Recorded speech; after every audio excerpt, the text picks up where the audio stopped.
So the good news is by now your computer should be up to date and meet all the minimum specifications laid out on Planet's website. It's now time to make sure we get a nice, smooth installation by making sure all our permissions are correct within Microsoft. There's two types of permissions that we're going to look at in this video today. The first is user account control. This is where Windows decides who and what can make changes to your system. The second will be file and folder specific permissions, and this is where the file or the folder that we're working in knows whether or not a program can read, write, or otherwise modify files and folders within it.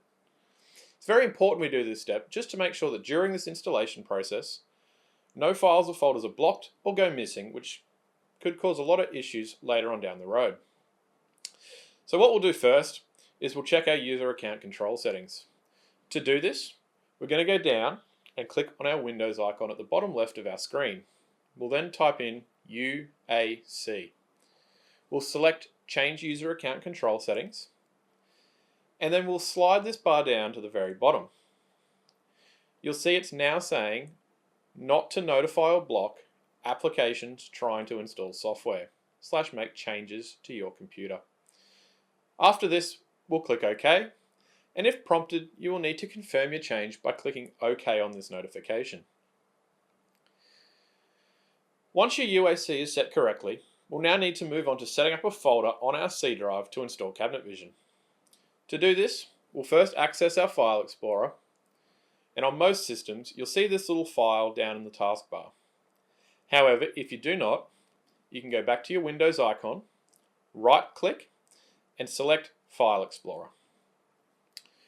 On this screen, we can scroll down on the left-hand side and find Local Disk C Drive and select it.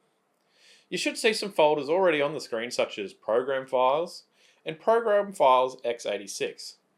Just make sure these folders are here and you'll know that you're in the right place. Once you know that you're working on that C drive, we can now right-click in the white space. We'll select New Folder, and we're going to name this folder Cabinet Vision. When you create a new folder, you will see I'm able to write the name in straight away. However, if you have accidentally clicked off it before you name it, you will be able to right-click on it and click Rename to rename that file. Now that our folder is made, we need to make sure Windows knows that our installer can read, write, and modify files in this folder. So to do this, we'll right-click back to our Cabinet Vision folder. We'll select Properties. We'll choose the Security tab along the top, and then we'll click Edit. From this new screen, we'll then choose to add a user and type in everyone. And then we'll click OK. We'll then choose Apply and click on both screens until we're just back to looking at our C drive. Now, take some time, go through this process on your computer.